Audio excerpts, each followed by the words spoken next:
nakakakaba dahil sa husay ng bawat isa. Sigawan ay yumayanig kapag nag 3 points na. Bawat bayay di patatalo, buong barangay ay suportado. Kahit ano ang mangyari, sama-sama tayo. Basketball na muna tayo, iwasan na ang mga bisyo. Sports ang laging iisipin, sa droga ay huwag paalipin. Buong bansa'y magsama-sama. In 5, 4, 3, 2, 1, MPBL na! MPBL na! Yan ang liga ng bawat Pilipino, sa Luzon, sa Visayas at Mindanao. MPBL na! Yan ang liga ng bawat Pilipino, sa Luzon, sa Visayas at Mindanao.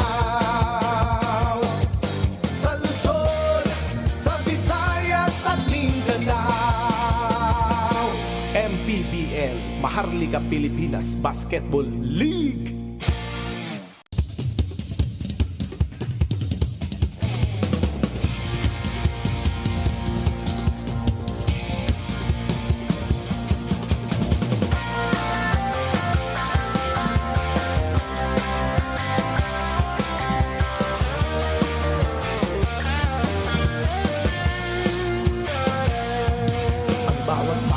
Sumasaya kapag may labay nagkakaisa.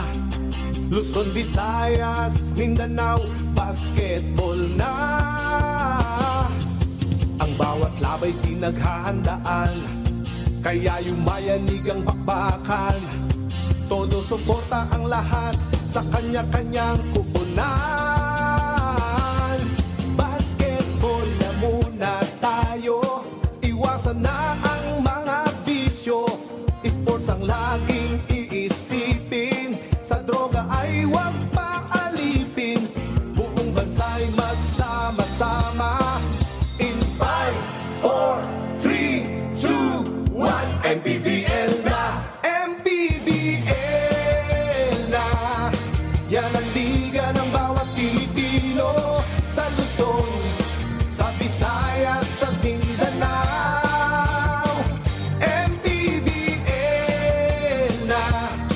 Yan ang liga ng bawat Pilipino, sa Luzon, sa Visayas at Mindanao.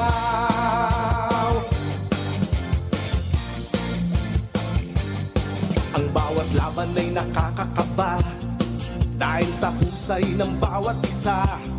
Sigawan ay yumayanig kapag nag 3 points na. Bawat bayay di patatalo, buong barangay ay suportado. Kahit ano ang mangyari, sama-sama tayo. Basketball na muna tayo, iwasan na ang mga bisyo. Sports ang laging iisipin, sa droga ay huwag paalipin. Buong bansa'y magsama-sama. In 5, 4, 3, 2, 1, MPBL na! MPBL na! Yan ang liga ng bawat Pilipino, sa Luzon, sa Visayas at Mindanao. MPBL na! Yan ang liga ng bawat Pilipino, sa Luzon, sa Visayas at Mindanao.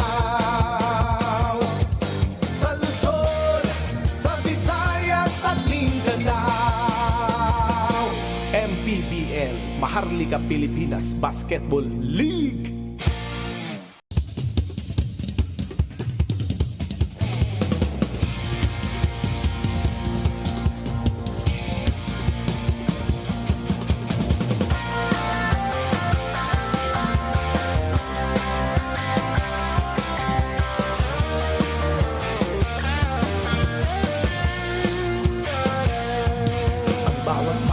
Sumasaya kapag may labay nagkakaisa.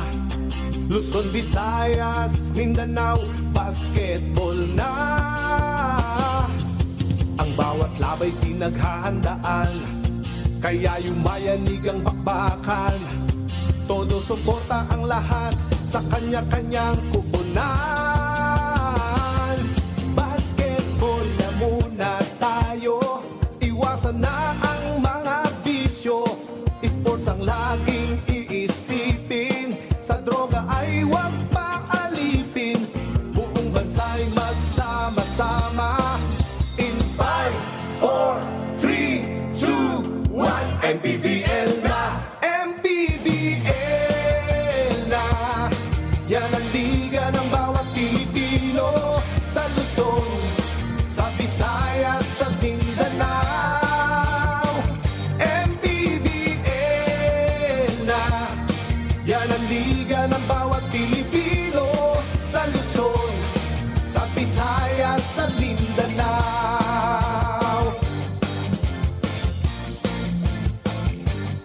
Ang bawat laban ay nakakakaba, dahil sa husay ng bawat isa. Sigawan ay yumayanig kapag nag 3 points na. Bawat bayay di patatalo, buong barangay ay suportado. Kahit ano ang mangyari, sama-sama tayo. Basketball na muna tayo, iwasan na ang mga bisyo. Sports ang laging iisipin, sa droga ay huwag paalipin. Buong bansa'y magsama-sama. In 5, 4, 3, 2, 1, MPBL na! MPBL na! Yan ang liga ng bawat Pilipino, sa Luzon, sa Visayas, sa Mindanao. MPBL na! Yan ang liga ng bawat Pilipino, sa Luzon, sa Visayas, sa Mindanao. Sa Luzon, sa Visayas, at Mindanao. MPBL, Maharlika Pilipinas Basketball League.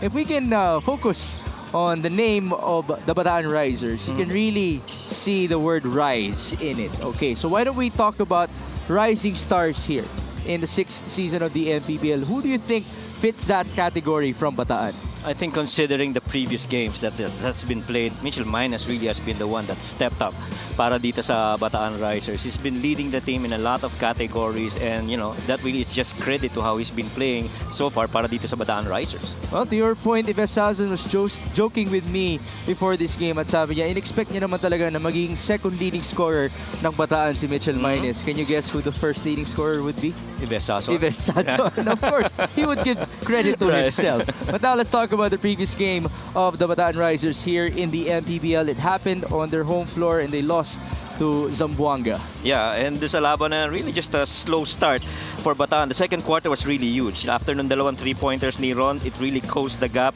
Come the third quarter, minus time in that huge third quarter run. But in fourth quarter, medyo he got fouled out, and so things just started turning the way of Gabayni and the team. Gabayni really took over that win and ending up with that 7-point win para dito sa Zamboanga. The story of the numbers really show that it was a close game, efficient shooting, but you know the might of Gabayni really just in the middle of things made it difficult para dito sa Bataan Risers. A -10 in offensive rebounds, -12 in points in the paint, -11 in second chance points. All of these numbers had Joseph Gabayni written all over them. Well, it's good that Joseph is stepping up in lieu of the struggle of JC Marcelino in their previous outing. Later on, they will take on Nevesia, by the way, here in Palayan City. But you did mention the name of Mitchell Minus, the rising star for the Bataan Risers here in the 6th season of the MPBL. Yeah, he was actually really big in that game. I mean, had he not fouled fouled out, that would have been a different story altogether, because he really was the one gunning it from the outside and getting those points, including those rebounds. Look at the efficiency, 7 out of 8 from the field and 6 out of 8 from free throws to go with 7 rebounds. And really just good numbers, lalo na in that third quarter run. 3-pointers, made baskets, and ones, 11 points. Could have been huge for Bataan had they won that one. So we got good words from Ives Sazon about Mitchell Minus. The same happened with Jamil Gabon. Sabi niya, the hustle is there from Mitchell Minus. The good thing is, he's surprising us with his 3-point shooting as well here in their campaign. So now let's talk about the previous game of Imus Agimat. And this is a team that lost by 13 points to Iloilo. So far, very elusive pa rin ang panalo dito sa Imus. 11 straight loss, trailed 17-25 at the end of one, 45-37 at the half. The good thing is, you got your usual numbers from Tapeño. Went 26 and 11. Gimpayan had 12. Punsahalana had 11 points. But it all boiled down to efficient shooting but not enough attempts para dito sa Imus. And Iloilo controlled the paint and got into the transition basketball altogether. We see the field goals right there. 14 less field goals, 18 less points in the paints, and 17 less fast break points. Really just the amount of work done offensively para dito sa Iloilo. Now here is the problem for Imus in this game. You mentioned Sumido and Tapeño. They usually score a combined 33 points. They're out in this game for Imus Agimat. But the good thing is Migo Gimpayan is here, and he's a guy who scored 12 versus Iloilo. Well, a lot is gonna ride on his shoulders if that's the case. I mean, Tapeño and Sumido, that's starter points and bench points altogether. And so people gotta come in together para dito, including Popovich maybe coming up. And, it's expected that Gimpayan's gonna be in there performing, especially with the lack of those two really good players. There you have it. Which team will get back to the winning column? That is our question between Bataan and Imus. As now we turn you over to Miguel Perey.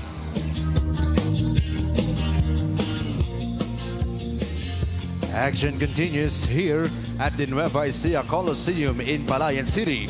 It's Bataan versus Imus for our second game. Live on the official MPBL Facebook page, YouTube channel, MPTV Signal Channel 98, MPTV Channel 53 on satellite, and on Pilipinas Live app. This is the 2024 Buenas Manny Pacquiao's MPBL Season 6, presented by Extreme. Let's meet our starters, beginning with D1 Bataan Risers, Kamaya Coast. Center number 6, Ray Acuno. Forward number 14, Alex Ramos. Also at forward number 2, Carl Bringas. At guard number 1, Robbie Tarang. And at 2 guard number 22, Ives Sazon. The head coach for the Risers is Goody Ilagan. Assistant coaches Rene Baina, Brian Gorospe, Prince Cruz, Louis Cortina, Ernie Laurel, Marvin Molines, Frederick Francisco, and Augie Gumatay. Assistant team manager Shay Ramos Evangelista. Team manager is attorney Gary Palmero. Team owner is Luis Valenzuela. Now, the starting 5 for Imus Agimat, VA Drones. Starting at guard, number 8, Clint Nasino. Also at guard, number 2, Miko Gimpayan. Starting at center, number 35, Eugene Gonzalez. Forward, number 14, Russell Aniban. And the other forward, number 22, Richard Popovich. Their head coach is Eric C. Assistant coaches Joseph Ochada, Marlon Zambrano, and AJC. Team consultant is Rick Katakutan. Team owner Ruby Navarro. We have our starters brought to you by Buenas, Robbie Darang, Ives Sazon, Raymark Acuno, Alex Ramos, and Carl Bringas for Bataan. And then we have Clint Nasino, Miko Gimpaya, Eugene Gonzalez, Russ Aniban, and Richard Popovich for Imus Agimat. Thank you for joining us as we come to you live from the Nueva Ecija Coliseum in Palayan City. Once upon a time, Ives Sazon played in this venue as a part of the 8th seeded Marikina Shoe Masters.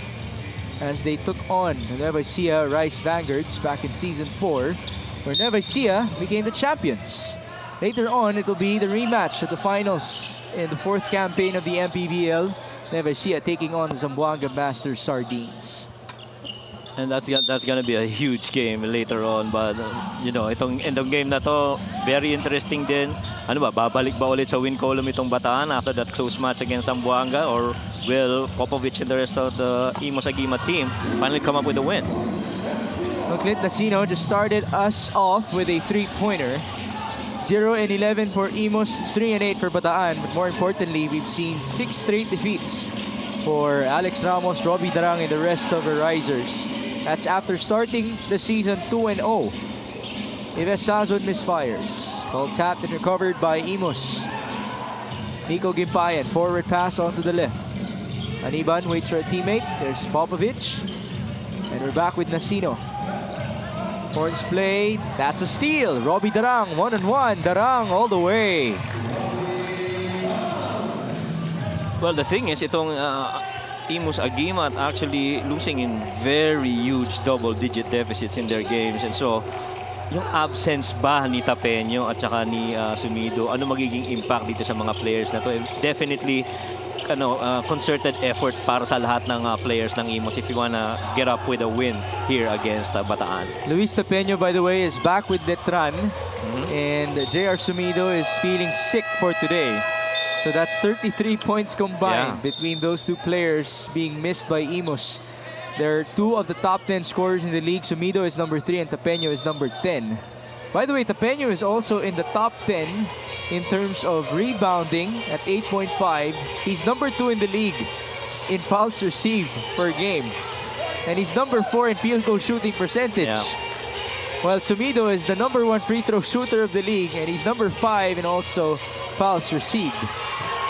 As now, Raymark Acuno just scored. And I guess you can say, si Sumido can make a case, pwedeng isa rin siya sa mga top pagdating sa bench points. Because that guy, itong 40 points off the bench nitong team ng Imus, a lot of that really coming from Sumido. Basically half of it. Yep. 18 out of the 40. Off of the miss, Bringas got the board, and here's the forward pass to Robbie Darang. Against Clint Nasino. 2 minutes gone by. 4-3 is the tally. Screen.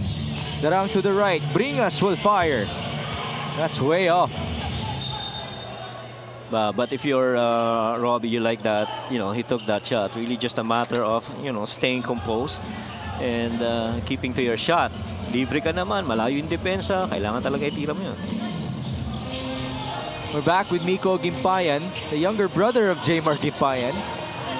He misfired. Rebound by Alex Ramos, who's now playing point guard. Now he goes to their natural point guard in Robbie Darang. Pass to the corner. All day for Bringas. That's good. Yung sinasabi natin kanina, it's the same situation. Libre ka, you have to take it, but eventually you have to make it as well. 7-3. Popovich, layup. No sir. Rebound Ramos.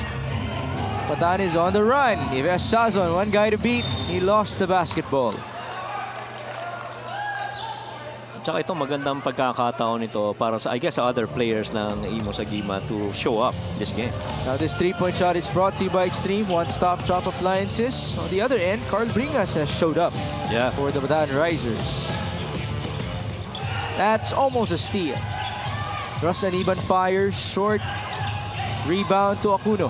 Bataan continues to play with pace. Darang was pushed. Yeah.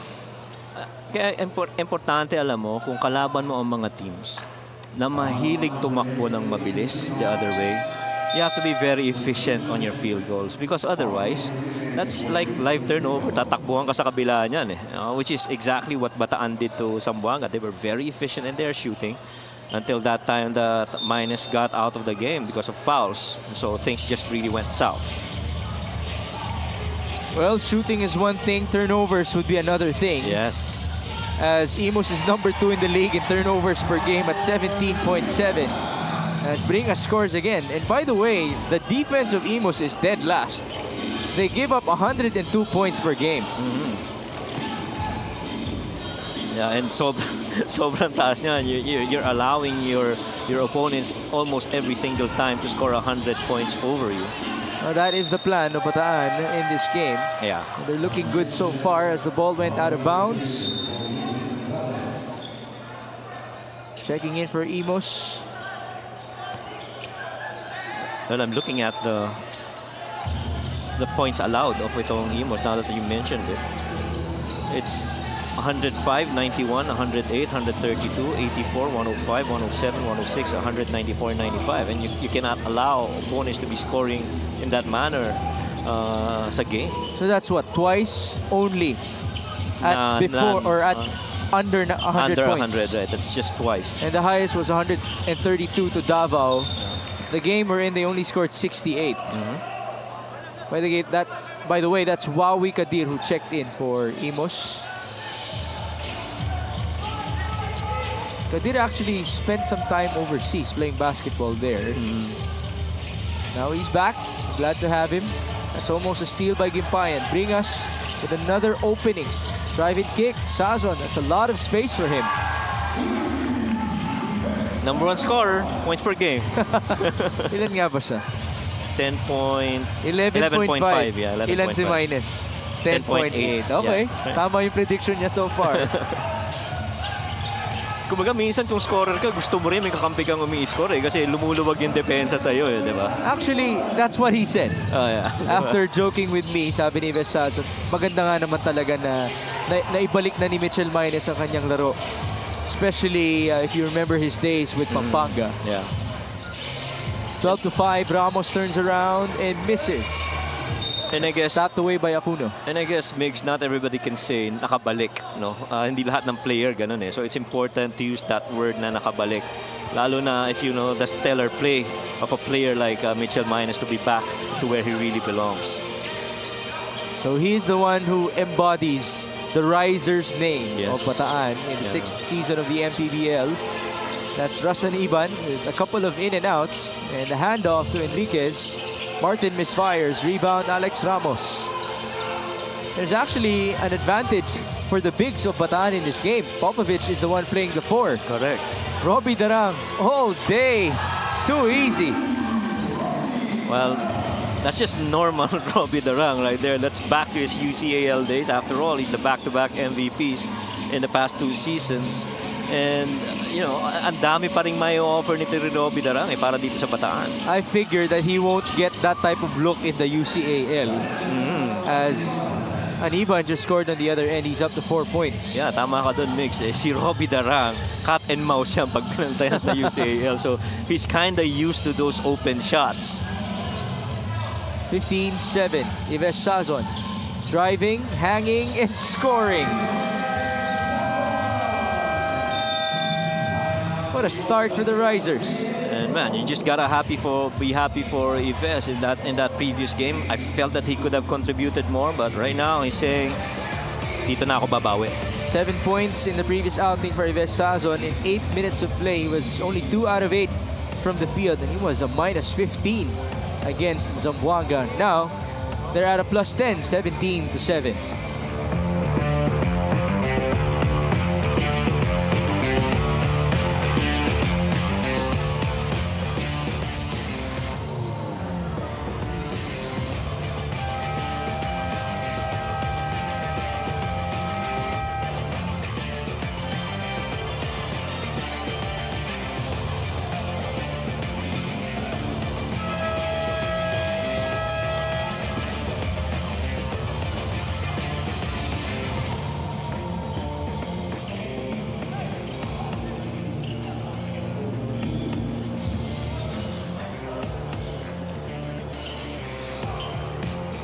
Welcome back to the MPBL. At least 13 out of 17 remaining games is a must-win for one Bataan Risers if they still want to have a chance in the playoffs. That is Coach Goody Ilagan's realistic calculation of their fate this season. He commends the other systems that proved to be better than theirs tulad na lang ng Zamboanga, and with that, they've been working double time para humabol. Bataan needs to see a different team in terms of effort and willingness compared sa last 7 games nila. They need to do that though without Rafi Octubre, who is not feeling well today, and veteran RV Bringas. Tonight, Coach Goody really reiterates they cannot be complacent and assume that they can just snatch this win easily dahil ginulat na sila noon ng Muntinlupa. Migs and Coach Mike?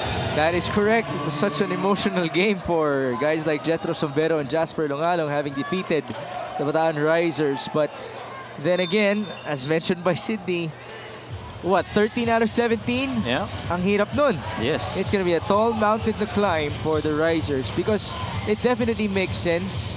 Practically speaking, you'd want to, be near the 500 mark in terms of your win percentage in the MPBL kasi kalahati po ng number of teams in a division would qualify in the playoffs. That's right.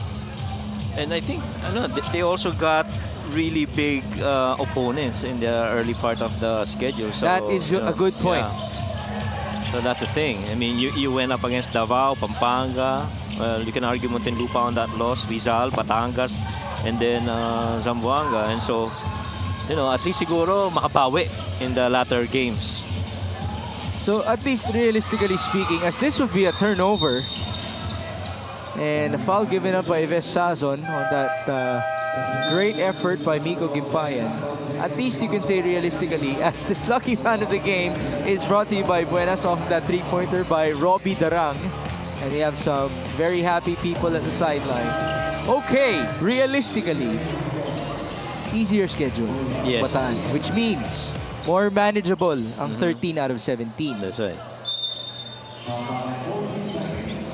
Tsaka kailangan balikan mo rin yung mga talo mo as in dikit talaga eh. You lost single digit games to really big teams, no? Yeah, they only lost in double figures against Pampanga. Yes. All the other 7 were in single digits. That's right. They only lost to one team with a losing record in Muntinlupa. As you mentioned, the other teams are all practically contenders. Yeah. So one would even argue Bataan is a part of that conversation with Pangasinan, Yes. Valenzuela, yung mga mahihirap ang simula sa ating campaign. Yes, agree.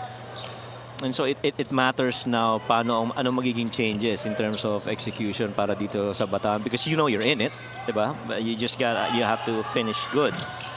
And right now you're roughly at the bottom 5 in the North Division. Well, the North itself is pretty tough. Yeah. Diba?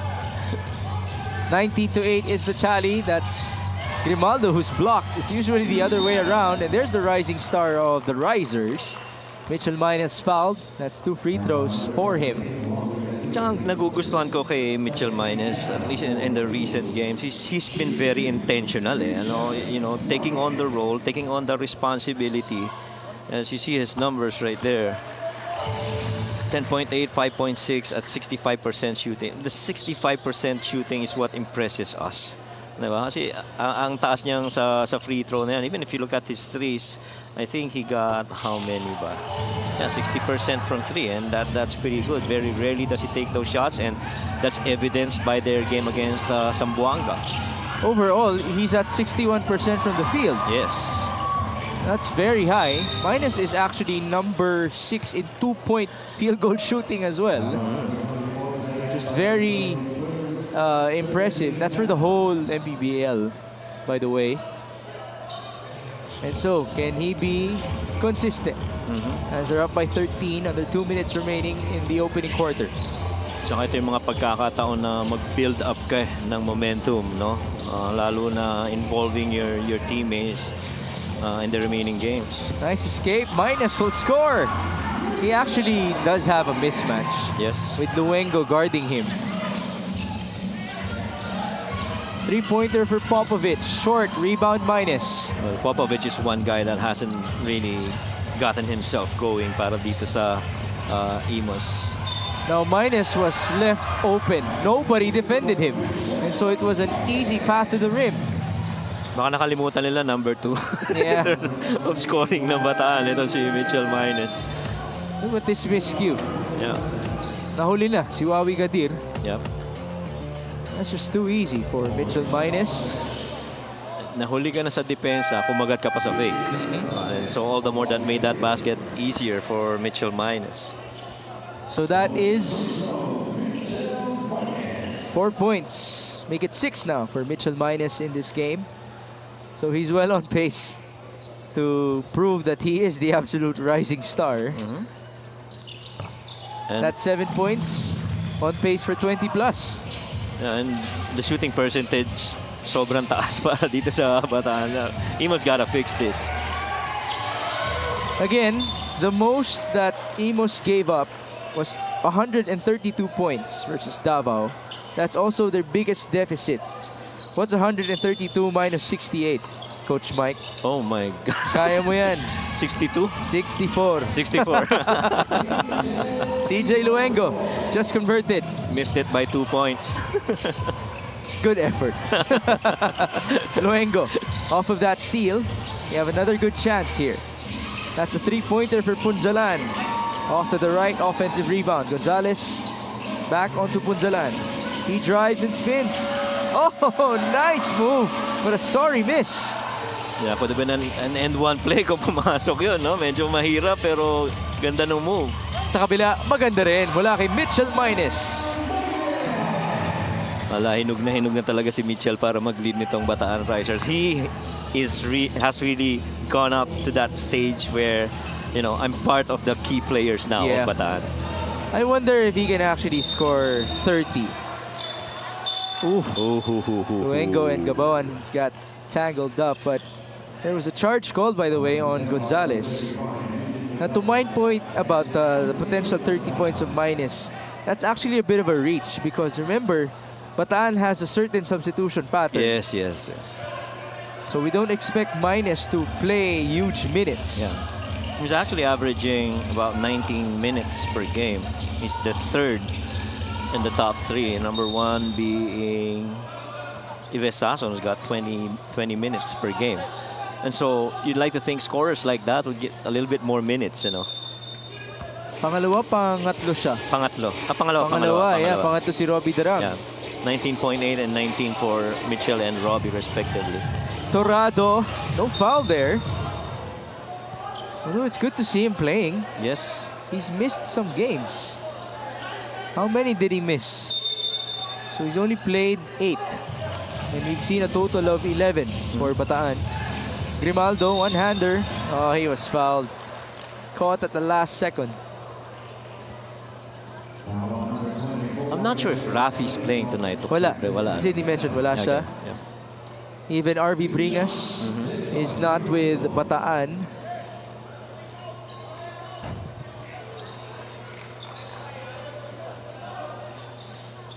Although Rafi is still with the team. Yes. And si Grimaldo ngayon ang tumata yung pinaka big man nila dito. The ball goes to the side. Well, that's good defense by Bataan. Yes. So they actually still have another chance to reach 30 points before the end of one. Sideline inbound for Chris Torrado. There's the lob. Gabawan with a catch and the finish. 31 points in the first 10 minutes for the Bataan Risers. Well, I guess that's the thing about the first quarter. Can't defend, and Bataan really just getting a lot of efficiency when it comes to shot attempts. Look at that play.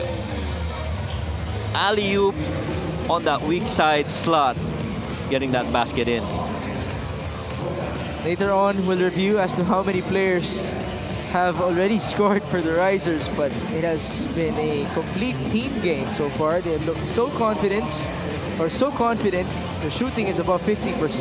This first quarter score is brought to you by GameX. GameX Sports, the official online basketball ending partner of the MPBL. Basta ending, GameX.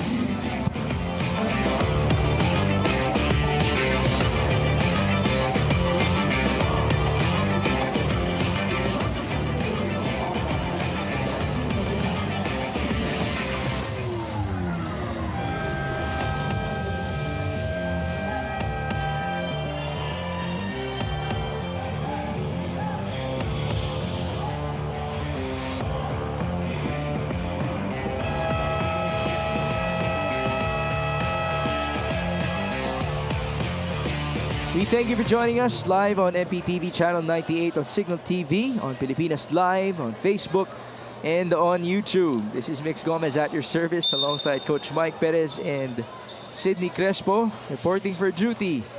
4 hours up off of Metro Manila. We are in Nueva Ecija, Palayan City. Later on, it's the rematch of the Season 4 finals between Nueva Ecija and Zamboanga. Now we have Bataan and Imus. The Risers looking oh so good. Up by 21 points. As Jeff Santos missed from downtown. First quarter story in the field goals. Yeah, kita mo na, number of attempts, +5 kagad, but more importantly, yung conversions ang taas ng 57% for makes in a quarter, and you allowed 30 plus points already in the first 10 minutes. Jeff Santos just scored. We also saw 6 turnovers by Imus, by the way, in the first 10 minutes compared to the 3 of Bataan, as Eugene Gonzalez just scored. Just total team play by Bataan. You're +9 on rebounds. You got 7 more assists. You got 1 more steal. You know, it's just total basketball here, and you got 12 more points in the paint. This is Gonzalez driving and kicking. A 3-pointer. That's no good. And the counter. 2-on-3. Chris Torado all the way. Yes. Now that's one player that I'm really looking forward na magkaroon ng floor time simultaneously. Torado as well as Robbie Darang. I mean, those two are real quick. Yeah. Both lefties, no? Maganda makita rin how that dynamic would go. Although you're giving up size, pero your speed definitely hindi ka compromised. So it's their version of Marvin Taiwan and Orlan Wamar. That's right. Jeff Santos all the way. Another layup. 37-12. And Bataan could actually surpass the 132 scored by Davao as the season high given up by Imus. Yeah. Let's see if that would be the case. CJ Luengo, no good. But there is the putback, courtesy of John Michael Paraiso. And if you're Imus, you really just can't afford to be going through the motions right now. Kailangan mo mag-exert ng extra effort not to allow them to make shots like this. Very token effort, I guess, defensively para dito sa Imus. But then again, some things are mas madaling sabihin kaysa gawin. You know, the Risers are really on fire right now, shooting by as much as 50+% from the field. And that's his story. We just saw 13 dimes already for Bataan. Jeff Santos himself has 7 points all in the second quarter. Gonzalez pulls up. Good contest by Grimaldo. And here's Jamil Gabawan. Minus asking for it. Mitchell Minus is blocked. But apparently it was a foul by Punzalan. Wow. Well, if it weren't for the contest by Punzalan, it could have been a slam by Minus. This fast break of the game is brought to you by New Star. Win to the max. Forward pass. Jeff Santos. Gimme. And now we have 2 gimmies to be rewarded onto Mitchell Minus. I'd like to take this time to greet our very own Boss Bong Ora and Congressman Eric Martinez of Valenzuela City. By the way, Val City actually is like Bataan. They've had a tough schedule so far, so we are expecting greater things to come for them in their next games. Same goes for Pangasinan. And so, actually, marami mga teams. Ang laki ng binago nung setup ng mga standings because of teams in the middle tier starting to pile up wins and some top teams actually sliding. Look at that. Fast break story. Yeah, 11-0 fast break points. That's the story right there. You gotta get back defensively. If you're not making your shots, at least tumakbo ka pabalik, dumepensa ka. Because if you don't, you know, missed shots are like turnovers. They lead up to open floor action. We're back on the open court. Ross Aniban. That's good off the glass. Now we have this guy, Adrian Ramirez, on the court. He's the one bringing that ball down for Bataan. So he was the co-star of, what's that Bunti point guard's name? Alfred. You Flores, can do it. Alfred Flores, our Flores, best right. player of the game just a while ago. Sila po ang backcourt duo ng ICC that recently won the championship of the NCRAA. I like the you could do it, the encouragement. The what? Yung sinabi mong you can do it. I forgot the Of last course. name. I will always encourage you, Coach Mike Perez. And now, it's Russell Aniban showing us that he can also do it. Yeah. Scoring on the break using his left hand. Pero ano talaga dito, kailangan depensahan eh. Ang laki ng lamang. And it really starts with effort. Doon naman nagsisimula ang lahat ng depensa eh. This is Popovich who fires. That's there good. You go. There you go. Three-pointer for the Aussie. And you see Coach Woody Ilagan right there, very disappointed on the closeout on that attempt by Popovich. Alex Ramos under 6 minutes.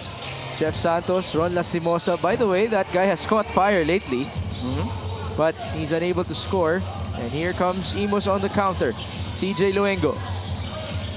Tsaka pag tinignan mo tong Bataan, may piyesa rin talaga eh. You know, Ron can shoot from the outside, couple that with Sasson. Oh, that's a foul right there. Yeah, Gimpayan was absolutely moving with that screen. This three-point shot is brought to you by Extreme One-Stop Shop Appliances. That's basically a drive and kick by Nico onto Richard Popovich. Able to convert from downtown.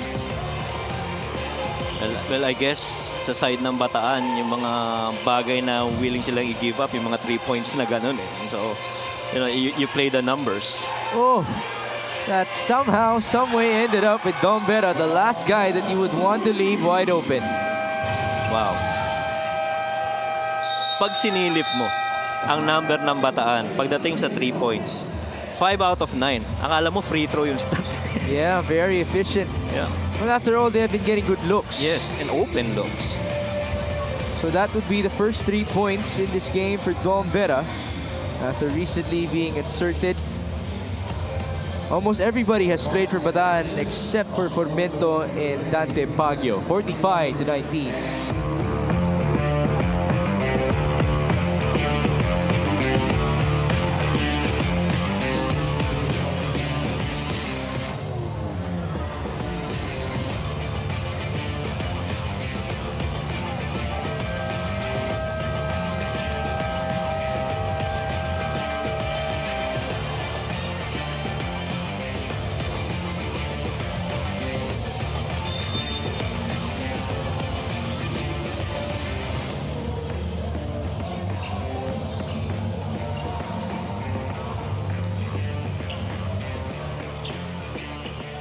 We're seeing the next 3 games of the Bataan Risers. They will take on Marikina, Nueva Ecija, and Pasay. So it still is quite tough for Sir Goody Ilagan and company. And they're going to have to do this without RV Bringas, by the way, who's watching right now from Bataan with Jeffrey and Josh.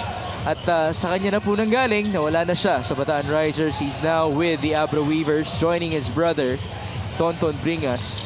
So best of luck to you, RV, and continue to enjoy the action even though you're not a part of the Risers anymore.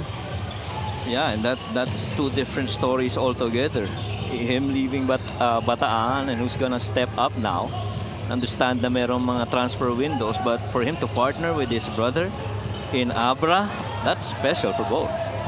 I actually wonder if they would play together. Or will they replace each other? As now, Dom Vera and Nico Gimpayan are still on the floor. They certainly took their time before getting back up. Even Gimpayan is still on the floor. There's a foul called on Ron Lastimosa on the other end. That's called KYO. Oh, what's KYO? Know your opponent. Okay. Kumusta ka? What are you doing? What's keeping you busy? Nag-catch up muna sila eh. Catch up. At ngayon, kakatch up naman ang referees natin sa sideline. By the way, let me take this time, since we have some dead air here. Dante Baguio is in the lineup today. Let's see if he will play later on. Pinapabati niya ang kanyang asawa ni si Camille at ang kanyang anak ni si Sofia. Magandang gabi po sa inyo. Coach JV Gayoso is watching as well. Coach JV, we miss you. Coach Jay. Tinatanong niya, did Ron Lastimosa gain weight or did he gain weight? Well, the answer is yes, he gained weight. Ayan po si Ron Lastimosa. But here's the thing, Coach JV Gayoso. Lastimosa continues to make his threes. Yes. In their previous game, Yes, he did. he was 4 out of 9 from downtown. Yes. And you know, there was a string that he was like 4 out of 5 Okay. in that game, especially yung I think 2 out of 3 in the first half. That couple of threes in the first half really closed that gap and gave that possibility of winning in the fourth quarter para dito sa Bataan. First free throw is no good for Russ Aniban. 45-21. So things have slowed down a bit. Yes. Well, First quarter had the tally of 31-10. yeah, well, you'd like to think na it slowed down a bit, medyo favorable para dito sa Imus, pero hindi pa rin. Nakadiin pa rin itong Bataan. And just as we say that, there you go. Yeah. 2 points for Ives Sazon. Good feed by Don Vera. 47-21. And this is another very low scoring quarter here. Just 11 points so far para dito sa Imus. Russ Aniban at the corner. Baseline drive. That is good on the layup. Well, at least Aniban has responded to that call of sinong pupuntos kung wala si Tapeño at saka si Sumido. It's like a new beginning for Imus. And let's hope that Sumido will be able to return soon, by the way. Tapeño's gone because he will focus on his collegiate team. Sayang kasi paangat pa lang yung numbers ni Tapeño eh. Yes. At saka kayod din talaga si Tapeño pag naglaro. After all, you know, he's number 1 in terms of total assist at 28. And he's number 1 also in field goal percentage at 49%. Bukod pa dyan ang kanyang scoring and rebounding. Yes.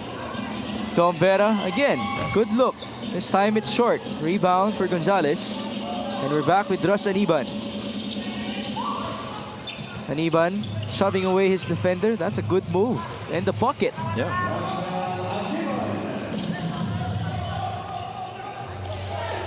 He's in double figures. Aniban, the first one to reach that quota for Imus. On the other end, it's Mitchell Minus leading the way with 11 for Bataan.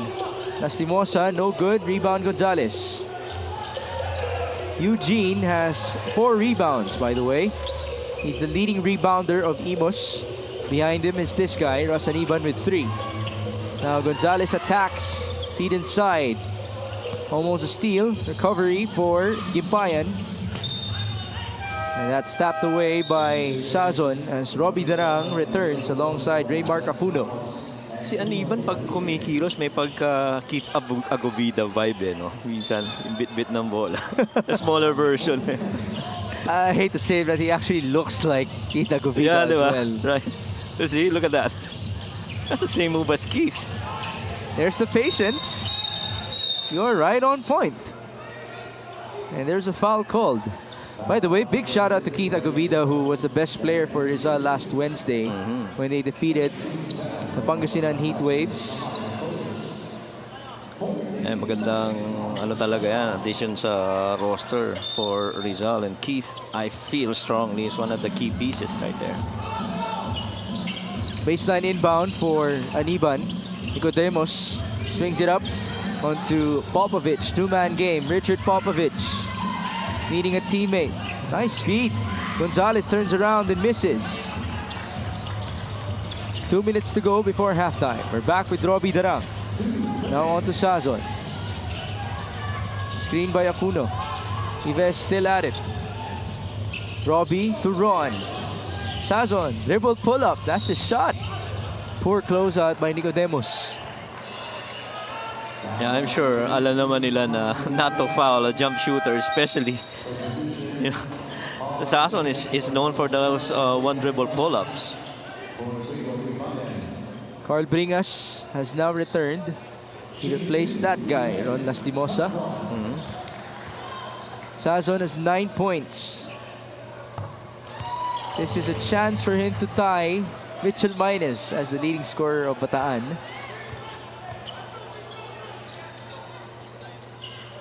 And he does so. 81% free throw shooting. That's impressive as well from Ives this season. A steal, just not completed. And we're back with Russ Aniban. Tell me that's not Keith Agovida right there moving. You know, I can't stop seeing it now. See? Oh, see? Good block by Bringas. Make it 2 for Carl. And here come the Risers. Pass to the left, Ives Sazon all the way. Short. Or make it too strong actually for Ives. As now the ball was tapped away in favor of Bataan. And we have a timeout. 49-25 is the tally. Under 80 seconds remaining before halftime.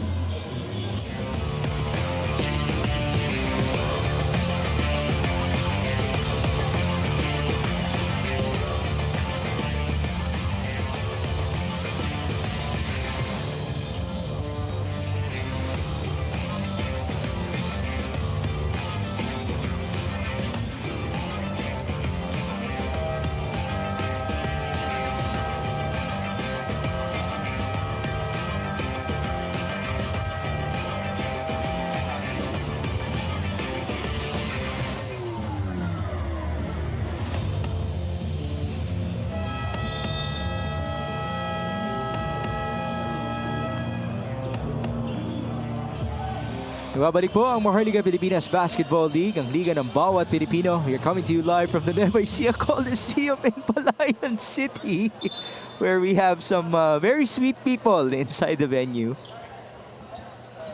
Sweetness overload.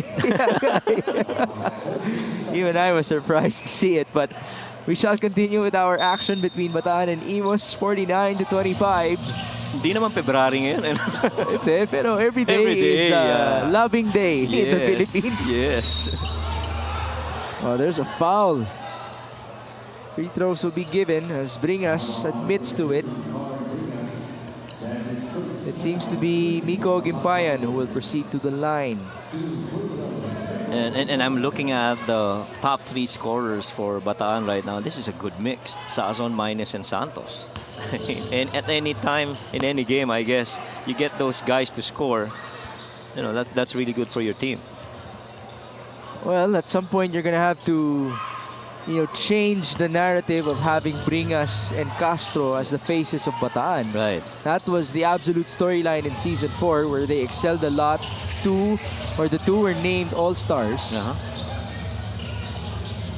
Now take this. Robbie Darang, that's good. He's gonna take that, and he's not, shy from doing that. I personally want to see Darang up there in the mix with Sazon and Maines as the top scorers of the Risers. Yes. Popovich, drive and feed. That bounced off of Dom Vera. And you have to give credit dito sa Bataan Risers. They're not taking this game very lightly at all. You can see that defense really closing out. Help on the weak side. Really just being intentional as well. Oh, they will need to build some momentum as Popovich misses, because, or as we see another bucket from Imus courtesy of Malimban. We saw the schedule for Bataan in their next games. They will take on Marikina, but after that it's Nueva Ecija and Pasay. Yes. That's tough. Yeah, and after that, I guess they're getting Cotabato, Binyan, and Parañaque. And we were just arguing na mas dadali pa sana ang buhay ng Bataan. Oo. Mabigat pa rin kung tutuusin Mindoro's the last one so far. That's the schedule, I guess, until... My goodness. Yeah. And they're supposed to win 13 out of 17. Yeah.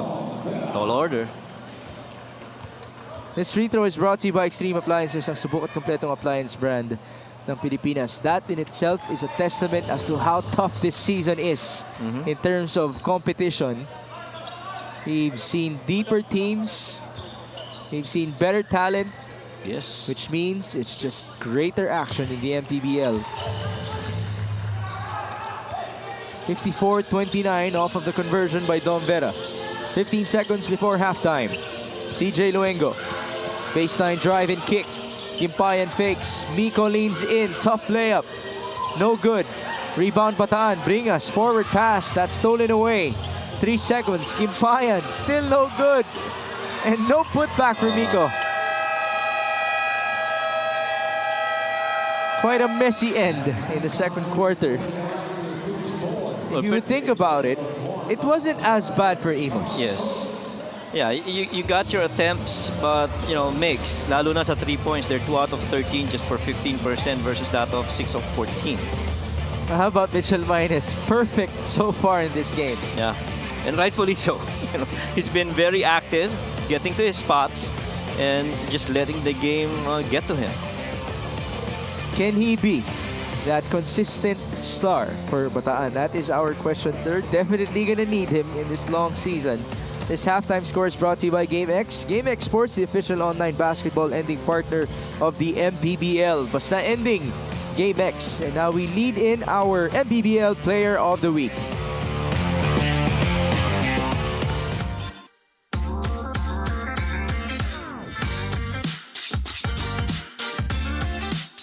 Greg Slaughter, well deserving of our Player of the Game honors.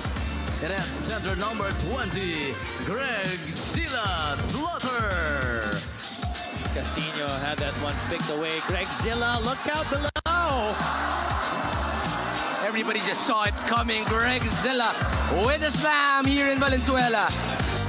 We take a look at our Buenas play of the game. DJ Mitchell doing a little bit of everything here today, but we feature that man, 7-foot Greg Slaughter, Greg Zilla, throwing it down on the break. Second game in the MPBL, second slam of the season para dito kay Greg Zilla. Slaughter. Let's Bei Chong. CBC. The ball on the deck. Oh man! That's done. Greg Slaughter with a two-handed jam. Welcome to the MPBL, Greg Zilla. Jamming that one home with authority.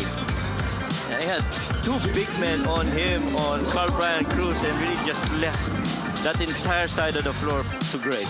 Best player of the game, and for the second straight game, it is none other than Greg Zilla, Greg Slaughter.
Welcome back to the MPBL. I'm Sydney Crespo and we are still here inside the Nueva Ecija Sports Complex para sa ating second game between the Bataan Risers and the Imus Agimat.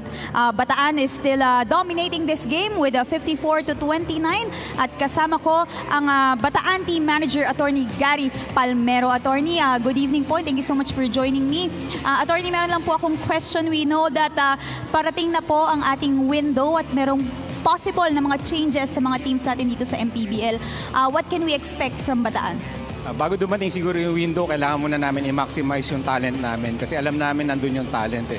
So pagka kumuha kami ng bagong talent, hindi namin alam i-maximize, hindi rin nagagana. Alright, so aabangan po natin yung mga decisions at changes ng team ninyo. Pero bago yan, attorney, kayo rin ay pupunta sa Abra at para sa MPBL, first time po ito. Kakalabanin niyo po ang Marikina. Baka pwede niyo po nga i-invite ang ating mga fans sa inyong game. Ini-invite namin yung mga supporters ng MPBL na manood tayo sa June 15 sa Abra. Marami tayong kaibigan dyan, kaya masaya yan. Tama po kayo, attorney. Sino po mga gusto niyong batiin at pasalamatan? Una sa lahat, yung mga supporters namin from Bataan, meron din tayo sa Aurora Province, General Natividad dito sa Nueva Ecija, meron din sa Milpitas, California, may mga nanonood. Nagpapasalamat kami sa LGU officials namin kay Governor Joed Garcia, Congressman Abet Garcia, at ang aming Kamayakos family na parating sumusuporta sa team natin, ang aming sponsor Las Casas, at binabati ko yung wife ko na sumama sa akin dito, sa Irene. Alright, thank you so much po, attorney. At ingat at enjoy rin po kayo sa Abra on June 15. Mga kaligaw po kaya alis balik ko ang MPBL.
It is 54-29 at halftime in favor of the Bataan Risers against Imus Agimat.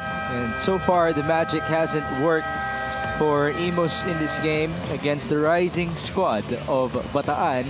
As we come to you live from Palayan City, Nueva Ecija, we'll present to you our numbers at halftime.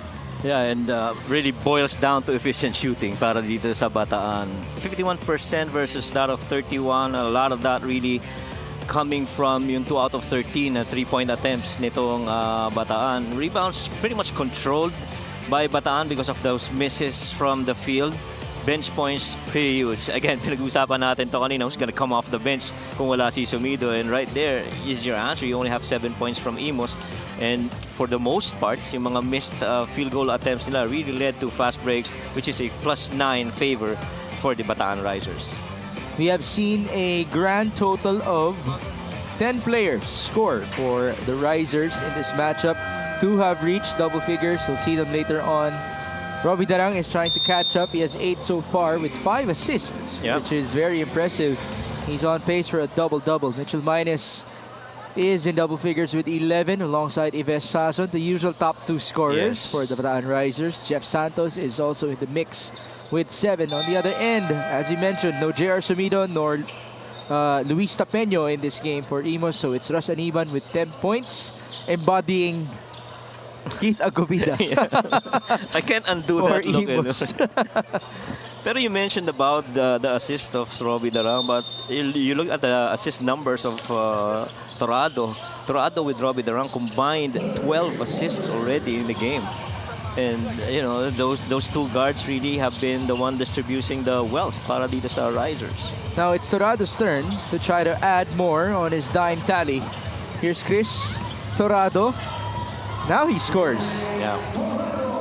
Si Torado at saka itong si Robbie Darang, parehong kaliwete yung mga players at very able na mga scorers, lalo na out in the open floor. Their speed allows them to have that advantage over the defense in open floor. The lead is 27. The biggest lead was 28. That's a steal. And this is going to be a breakaway slamma jamma for Jason Grimaldo. Oh, that was just a slam waiting. Everybody in the Riser side really just came up and to celebrate that dunk by Grimaldo. Now we've seen a total of 15 fast break points for Bataan. Luengo, almost a steal. 7 on the shot clock. That's a jumper. Unable to convert was Imus, and here's Mitchell Minus who lost the ball on the other end. Ito, katulad nito, we talked about field goal efficiencies. Nagmintis yung Imus, nakuha ng Bataan, nakasteal ang Imus. Tingnan natin kung sila naman makaka-score dito. Aniban using the glass to no avail. Offensive rebound. Wawi Kadir, still no good. Good box out by Mitchell Minus. And again, another missed opportunity para dito sa Imus. And you can't continue to play that way and expect to win. Biggest lead now at 29. Jeff Santos, step back, 3-pointer. Yes, sir! Kumpiyansa. Kumpiyansa. Man, hindi na inisip na drumay pa loob. 61-29 now. Now I just can't help but wonder if Imus will allow as many points as they did versus Davao, 132. That's a miss by Popovich, and off of the rebound by Gabawan. We're back with Chris Torado. Well, I guess on the recent game that we've seen here in the MPBL. Oh, what a move! It's a 2+1 opportunity for Jamil Gabawan. What's your point about the recency here in the MPBL? Well, the lowest quarter score so far have been that of Marikina against Nueva Ecija, where they allowed them only 7 points in the third quarter. So, do we see that now in this game? Well, we don't know yet. It's pretty early, but at the rate things are being played here, there might be a chance. Well, Imus still hasn't scored in this quarter. On the other end, Bataan continues to pile up the points. Okay, since you have all the numbers, what's the season high for Bataan in terms of points scored in a game? Points scored in a game. I like it when you put me on the spot. Of course, since you have all the research, Coach Mike. Most scored in a game? 100 By Bataan. By Bataan. Bataan. Sorry, by Bataan. Let's go to the other side. 92 Oh, 92. against Okay. Bulacan. Very manageable to reach. And that was a 2-point win. This was the overtime game, right? I gotta check that. Yeah. As this fast break of the game is brought to you by New Star. Win to the max! And that's definitely a win for Jason Grimaldo, who usually finishes with one hand. So in that type of jam, that's basic for Jason.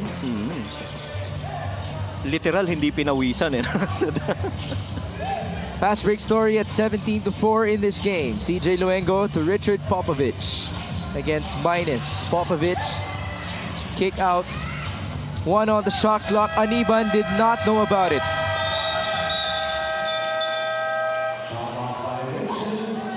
At napakalaking responsibilidad ang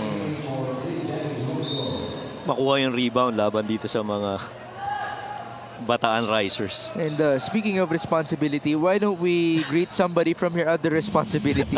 The JFC family. Happy birthday to... Sino yan? Edmond Tablada from your BTS4 family. He's an office mate of mine. He's the one who handles the deployment IT side for us in our store. So, Okay. happy birthday, Edmond.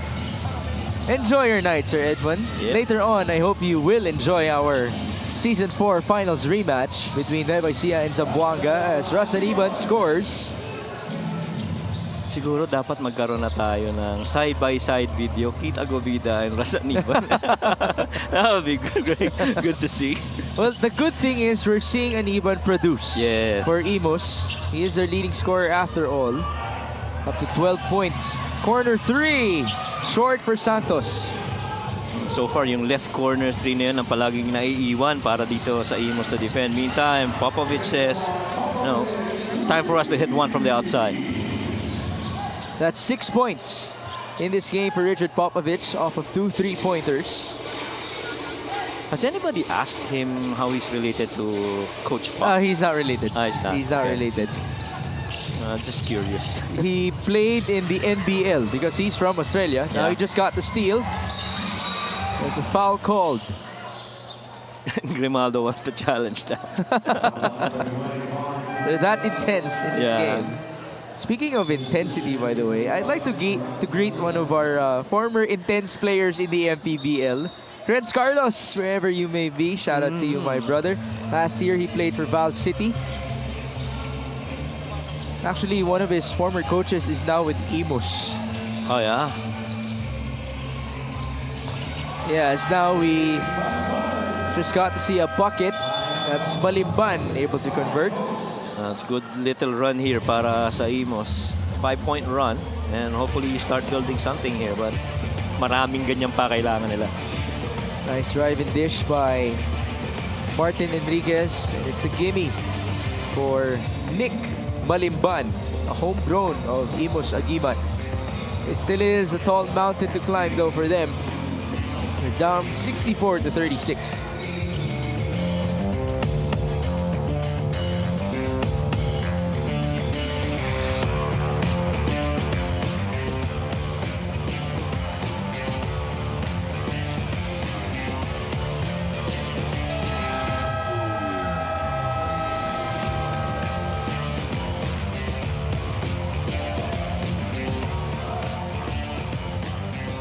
Next 3 games for Imus will be Manila with Greg Slaughter, by the way, on June 13, Bicol on June 20, and Zamboanga on June 27. Let's turn you over to Sydney Crespo. On top of manpower issues and lack of preparation, malaki talaga ang panghihinay ni Coach Eric C. sa pagalis ni Luis Tapeño as he goes back to his collegiate team. Luis was an automatic point generator para sa Imus na pinatunayan niya until his last game, scoring 26 points. Coach Eric is now urging his players that their collective effort is needed the most starting tonight. He mentioned Eugene Gonzalez na inaasahan niyang mag-step up. He's been starting for Coach Eric and this is his way to help Eugene get rid of his game jitters. Dahil bata pa nga raw si Eugene, medyo nakikita niya pa ito. Your thoughts, Migs and Coach Mike? Oh, he actually looks very young. Sa isang tingin pa lang, mukha siyang bata talaga.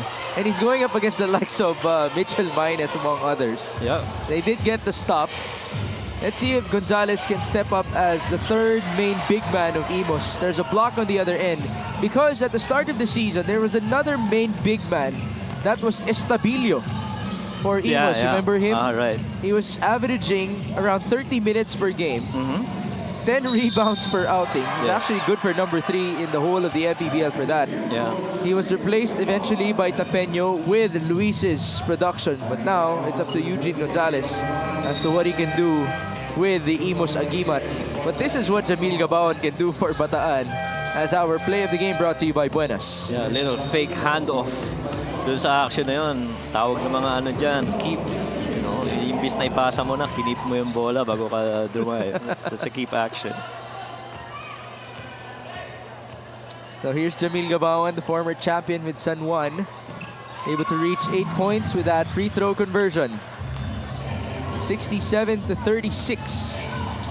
At saka kanina, pinag-uusapan natin si Estabilio. Is actually good for about 28 minutes per game at 44% shooting on the field. So, pretty good numbers para dito kay Estabilio. Let alone yung 10 rebounds niya. 4 doon, offensive pa. Diba? Ramdam mo yung kawalan eh. Diba? So, let's see if Coach Eric C. can find big-time answers for Imus. Buti nga na ipaalala siya sa atin ni Sydney kasi yun ang tinutukoy kong isang former coach ng Valenzuela. Sama sila Krenz Carlos dati. Krenz, by the way, is back in Australia. So para silang nag-trade ni Richard Popovich. Doon pabalik si Krenz, papunta naman dito si Richard. This is Eugene Gonzalez. On to Martin Enriquez. The bounce onto Eugene, who's fouled. Okay, so now we're gonna see a close-up on Eugene Gonzalez. And you tell me how young he looks for you. Kakaroon tayo ng age guessing game dito sa free throw shooting portion ni Gonzalez. Ayan. He's gotta be above 18. Of course. But do you think he's over 23? No, I don't think so. Diba? Mukha siyang college pa eh. Mukhang college pa eh. But yung pagkakataon na makapaglaro ka sa ganitong level, yan ang kailangang i-cherish mo at embrace mo. You know, Eugene is not everybody at the age of Eugene would get this opportunity. Of course. Yeah. And he's getting minutes in the MPBL. Yes. 67-38. Ives Sazon. Tsaka importante doon yung quality na minutes. And so, I guess in one of the video snips of Coach Mark Panganiban of Quezon, he coaches in the junior MPBL, he was talking to his players, sabi niya, guys, let's exert effort. This is not about your personal highlights. This is about all of us playing a game, winning together. Doon tayo aangat. And so, the same, I guess, in the case of Eugene. You get this opportunity to show how you can play, not just highlights. Well, we've had great stories around the MPBL in terms of performing in teams with losing records, eventually being recruited by teams with winning records. Yes. And that can translate not only to individual stardom, but it's a chance for you to be a part of a championship team. Correct. And iba talaga yung mga ganong pagkakataon na, you know, hindi lahat nabibigyan ng ganyan chance. Popovich. Oh, wow. That was a tough layup. That was a strong move. Starting at the half court and ending up with that bucket through traffic. And that's a steal by Martin Enriquez. One guy to beat. 2 points for Martin. Oh, now this is a good thing. This is a good run. Now you're being intentional defending. It is now 67-42. They're making the most of wala si Darang as well as Torado. And I'd like to argue this, as Ramirez threw the ball away, the scoring in this quarter is at a deadlock, 13-all. That could be a minor goal for Imus. Unfortunately, they just gave up a three-pointer to Ives Sazon. Yeah, but to your point, you know, short-term goals. Yeah, win this quarter. Yeah, win this quarter. 70-42, 2 minutes and 20. Enriquez off to the right. Rebound Gabawan. Bataan will run. No outlet. And so Gabawan brings it down. Passing on to Ives Sazon. Dito mo mararamdaman yung iba pa rin yung speed pag nandyan si Tirado. That was bad defense. Say no less. Ako po yung nanonood lang, pero alam mo pagka delikado eh, Yeah. no? You know, You gotta put a hand up against a shooter. Yeah. On the other end, it's Popovic as the shooter of Imus. He's got 2 so far from outside. That's good. Now it's Sazon. Don Vera. He could have fired that already. Ives certainly wanted him to do so. Yeah. But the idea, I think, sa pananaw ni Ives is, ni Dom is parating yung depensa. So, kailangan ko umatake pabalik. He just can't step out of bounds. Carl Bringas now will check in, replacing Jamil Gabawan. So, this is a smaller lineup for Bataan. Yeah. Well, after all, Popovic has been playing that 4th spot for Imus. Tsaka wala, you just play the hand that you have. 73-45, 1:25 before the end of the 3rd. Martin Enriquez, drive and kick. Luengo turns around, back to Popovic. Sikip. 9 seconds, screen. Switch. Bounce pass onto Gonzalez, no control. And here's Ramirez on the counter, bounce pass. Sazon all day, short. Balik sa kabila. Eugene Gonzalez. Almost a travel. It's a turnover. Back and forth we go. Sazon, 2-on-1. Ives bounces. Bringas. No finish, but there was a foul. Yeah. Everybody got drawn deep dun sa last execution ng Imus. Nakalimutang dumepensa pabalik. Carl Bringas certainly did not forget to run, and so he is rewarded with these free throws brought to you by Extreme Appliances, ang subok at kumpletong appliance brand ng Pilipinas. Carl Bringas has 6 points and 3 boards to his name. It seems like Bataan will really stick with this 13-man rotation dahil hindi pa naglalaro sina Formento at Pagio.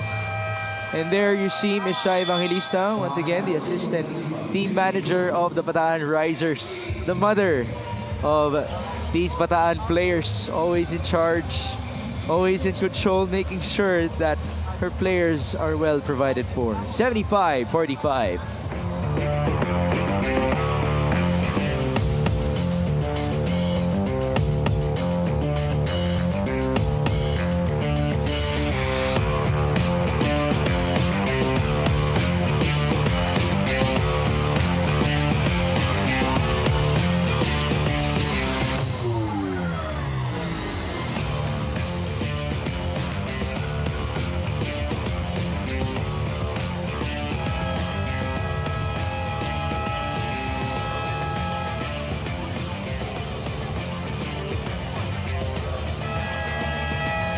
All right. Wasn't this the number as well in the first game? 38 points combined? Yeah, it's 38 points combined. For the 3 players that we talked about, that was for Bacolod City. Now we have Sazon, Minus, and Jeff Santos. 38 combined, 17 for Sazon, 11 for Minus, and 10 for Santos. So hindi yan template. Yan po talaga. At least onti lang yung na-edit. Onti lang. Yung name lang. Big shout out to our production team for our graphics and the overall production that we have for the MPBL. Okay, so we're back with under 45 seconds to go in the 3rd. Good contest, but not enough for Ives Sazon as Gonzalez will proceed to the line. Yeah, ganda rin ang immediate na reaction ni Gonzalez. Go up and take that shot. Anyway, you're within your range. Let's see that replay. Nice pass by Enriquez and the finish by Eugene. Okay, as we take a look at one more view of that conversion. So we have some more greetings from former NCAA or four former NCAA and UAAP players now in Australia. So let's give shout out to Justin Louis Mercado of San Sebastian, Jason Delfinado of FEU. He played here in the MPBL once upon a time as Alex Ramos scores. Rom Mangalino of Perpetual is also watching. He also played before in the MPBL. James Caban, Travis Mantua, Daniel Malyari as well of Arellano University. So mabuhay kayo dyan sa Australia, in the land down under. If you would want to return in the MPBL, why not? Diyan naman sila nagpapalaganap ng basketball. Actually, that's a good point. Filipino basketball is prominent in other countries. Yes. We actually have groups there. 13 seconds before the end of the third. A 30-point advantage for Bataan. Ball out of bounds once more. But at least if you're Imus, you're getting about 15 points per quarter. 19 and 18 so far in the second and the third. Although they have continued to lose. Yes. The frame by frame versus Bataan. 7 seconds. Martin Enriquez got hit there. And on the recovery, the ball bounces back to Martin, who now fires and misses. That shot looked good. Akala ko may Hail Mary ka na naman. It was a scramble though. Okay, so that's gonna do it for our first 3 quarters. It seems like malayo ang 132 for Bataan in this game, but they would gladly take this 30-point advantage. This third quarter score is brought to you by GameX. GameX Sports, the official online basketball ending partner of the MPBL. Basta ending, GameX.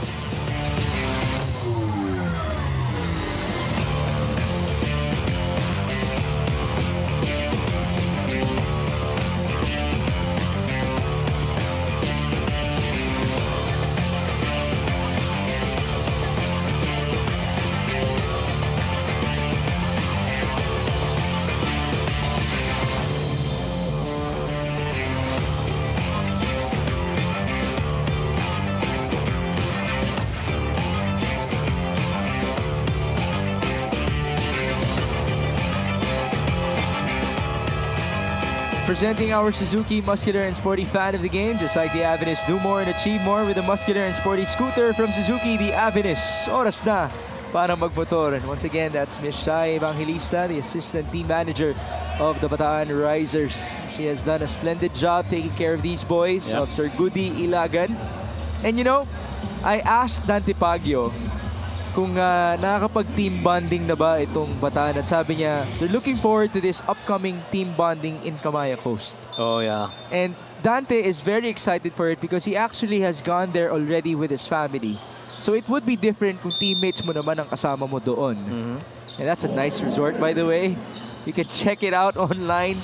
So you can imagine how the bondings would be like for these Bataan Risers. Pwede ko bang sabihin palagi kung chine-check out yung Kamaya? Talaga? It's really a good place. Yeah. All right, now we're checking out our quarter scoring. Yeah, again, it's above 20 points per quarter para dito sa Bataan, and samantalang Imus, little wins. They're getting near the 20-point output, but then again, iba rin talaga yung nagiging production nitong Bataan per quarter. There's a drive by Bringas. No good. 2 free throws.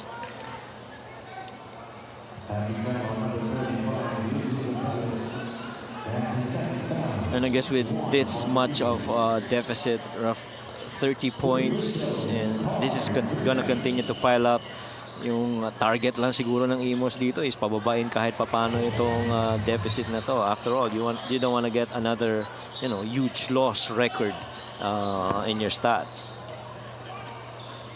But as for Carl Bringas and company, this is their golden opportunity to snap their 6-game losing skid. So they will move up to 4 wins and 8 losses. After all, their record doesn't do justice to their stature in the MPBL because, as you mentioned, Coach Mike, 7 of those losses have come against teams with winning records. Yeah. And 7 of the 8 have come with losses off of single digits. Yes. And ako nga, I'm one of those guys actually that's, Popovich continues to knock it down from outside. But I was going to say that I'm one of those guys that's really very surprised at how, things have turned for Bataan. I expected them to be batting out, lalo na when we covered their first game against Sarangani. They won that one. And we were thinking, man, this Bataan Risers team is something else. Well, they did start very well, 2-0 in the season. They were 3-2 at some point. There's the feed onto Gonzalez, and Eugene converts off of the feed by Richard Popovich. And might I say, Popovich might actually be the answer for Imus. Yes. He could be the guy for them. That's a steal. Russell Aniban against Robbie Darang. One guy to beat. And he's fouled. That was an interesting one-on-one right there. Aniban versus Robbie Darang. This play of the game is brought to you by Buenas Popovic. It wasn't the smoothest of deliveries, but he will take it. In the spirit of Popoviches in the world, and Greg Popovich, who coaches the San Antonio Spurs, a team that has a home court in Texas that usually has bats inside of it. Yes. We actually have birds inside the Nevacia Coliseum in Palayan City. Look how that turned out for us. Yeah. There's two of them now. Oh, lumilipad-lipad lang sila. They're not bothering anybody. Yeah. So you can watch basketball down low and you can watch birds up high. I wonder if there's going to be a Manu Ginobili. Yeah. Catch those birds right there. Bringas soars and misses. Rebound, Wabi Kadir. 79-54. Popovich, nice pass. Ooh, apparently not. It looked good as the ball was released by Richard. Oh, but it was off angle. Medyo mahirap yung one-hand pass that way. Could have been an easier straight up chest pass or left hand one-hander. Although, I don't know. To me, Popovich is showing signs of comfort. Yes. In the MPBL. And I don't know if it's just a matter of time wherein he can find this game. Because he certainly has the skill set and the size to perform very well and be competitive in the MPBL as Jeff Santos makes a three-pointer. Yeah, alam mo, magandang point yun. You know, come next season or who knows, you know, he gets to a team that would, you know, parang exploit his abilities to play the game. But in so far as this matches, Imus has been continually giving up that left corner three. Yeah. We saw another three earlier. And you know, we keep on bringing up the window here in the MPBL as Robbie Darang makes a three-pointer. Who knows which player can move from one team to another? Yeah. And let me use the NBA as the perfect example. PJ Washington and Daniel Gafford. Yep. Those two players weren't part of contenders in the current season of the NBA. But with one trade for each, they're able to reach the finals with the Dallas Mavericks. So I don't know if a storyline like that could be applied for a specific player here in the MPBL, but it is certainly possible. Let's see if it will happen. As off of that three by Robbie Darang, we have a timeout. It is 85-54.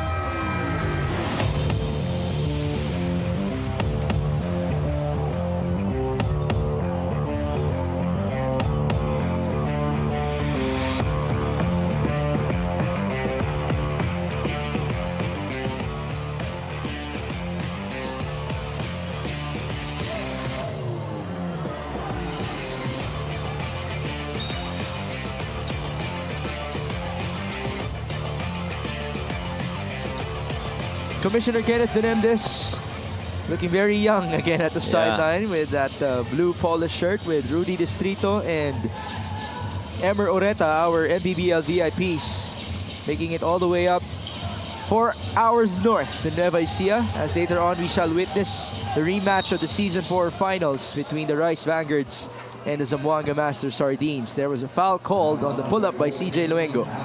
Wala namang height limit para umupo ka dun sa I don't know if it's a height limit or an experience limit. Yeah.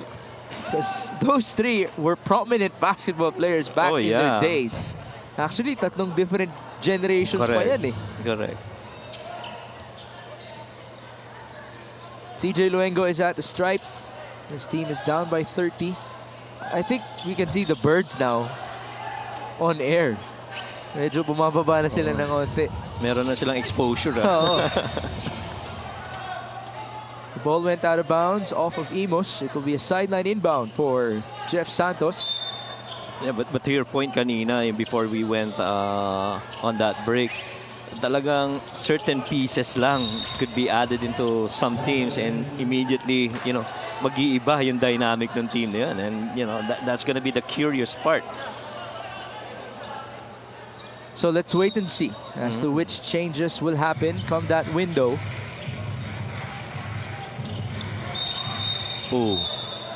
Couple of whistles blown as more birds continue to fly about the arena. My question is, why do birds suddenly appear? You know, Oh my God, you know that song? ay, hindi ko alam yon.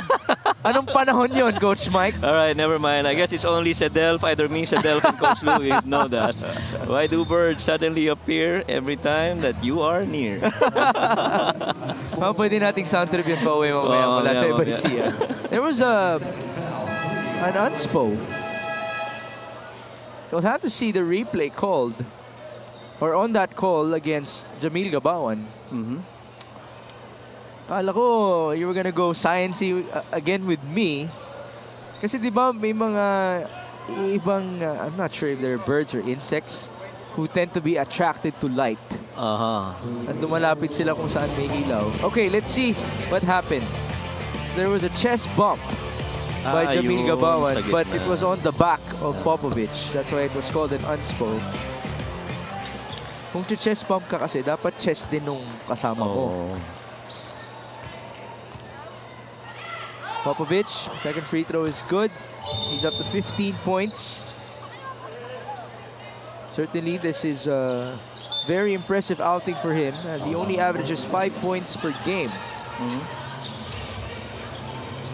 Under 6.5 minutes to go. CJ Luengo. There's Popovich left open. Good fake. Popovich drives. Did you see the speed? Yeah. He was fast on his feet. That was quick. Quick reaction after that shot up fake.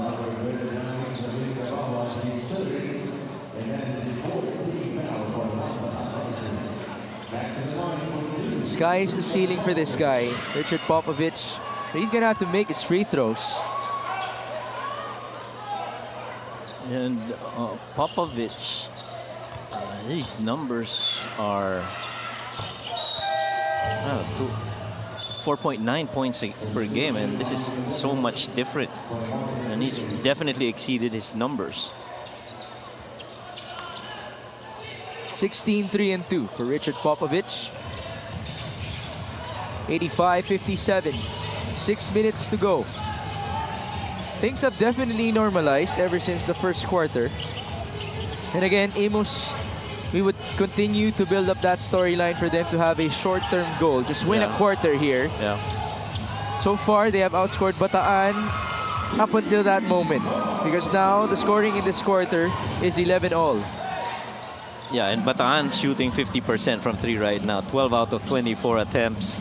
And I don't think that number is going to stop any moment soon. But if they have that opportunity, they'll take it. Popovich. Now it's Luengo up and under. Tough move for CJ Luengo.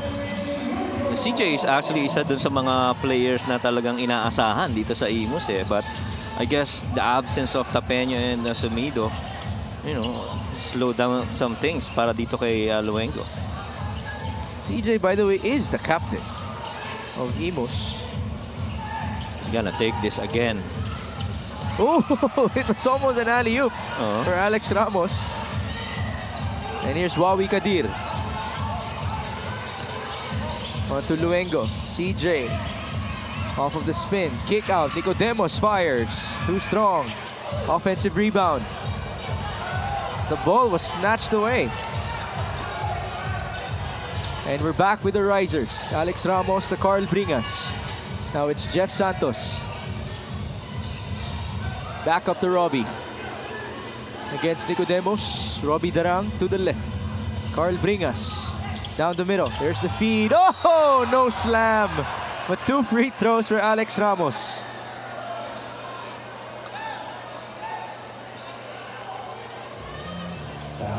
Let's see the replay of CJ Luengo's magic in the air. Able to live up to his team's name of Agimat. Agimat, yeah. Nasa Tagalog ay mamaya na. Teka, ito. Ang agimat na kilala rin bilang anting o anting-anting ay isang mutya o alindog. Wow. Lalim na nun.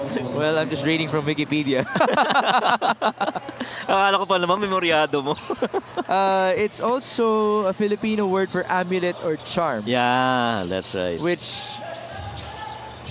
By the way, anting-anting is also a Filipino system of magic and sorcery. Yeah, Okay, yeah. there you have it.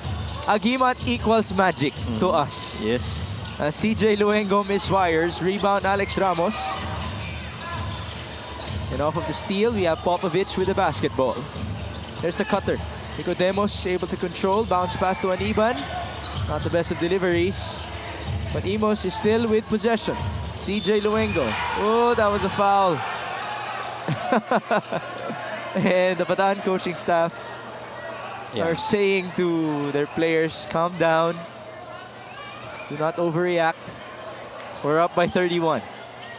Pero gusto talagang ipa-challenge nila Torado at saka ni Bringas. Kasi kanina, defensively, nakita mo, pwede naman magpahinga pero talagang tumuturo pa rin. O switch mo yun, kunin mo yun.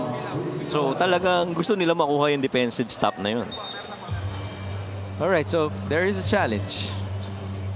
Let's see if that foul will be forgotten with a successful challenge. That is the ruling. You cancel the foul, the play goes on, and that will determine which team will get possession. We'll take a break.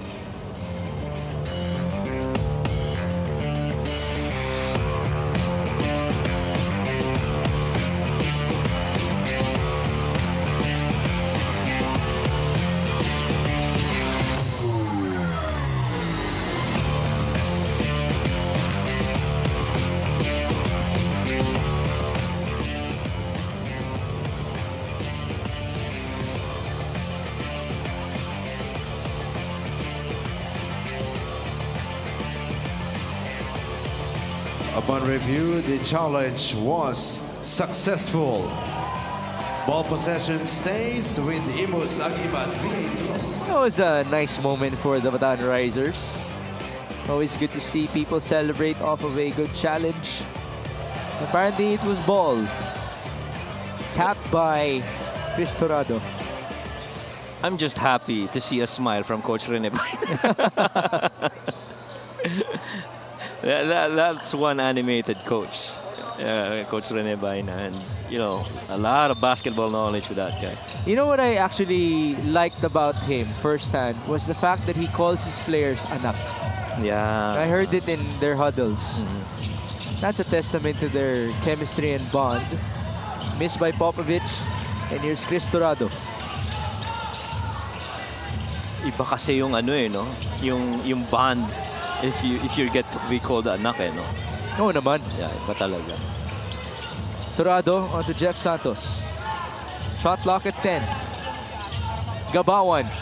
They go to Chris Torado. 4 on the shot clock.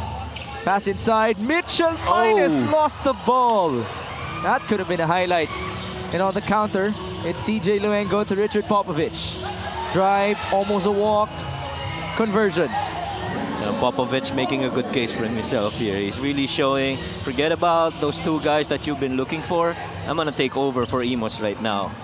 18 points for Richard Popovich. He's played 33 minutes in this game. That's an escape for Chris Torado.